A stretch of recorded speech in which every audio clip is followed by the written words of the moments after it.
Now, we'll demonstrate how to manually add a client through your dashboard. First, hover over the new icon at the top and click Add Client.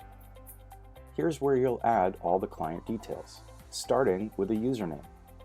The username can be anything you or the client wants, but typically it's the first name and the last name of the client. Next, enter their name. And enter an email address.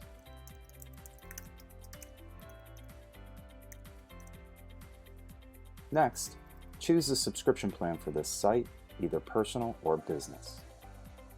If you have a Matter number, feel free to enter that here, and you can optionally assign an administrator or lawyer for this account.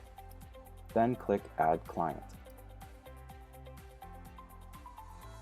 In the background, this is provisioning the client service. And once complete, a success message will pop up saying that the site has been added. From here, you can directly visit their dashboard, or you can edit the site details.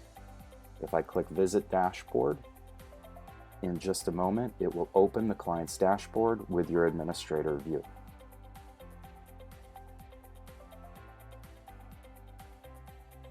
And when you go back to your main screen, you can see that the new client has been added.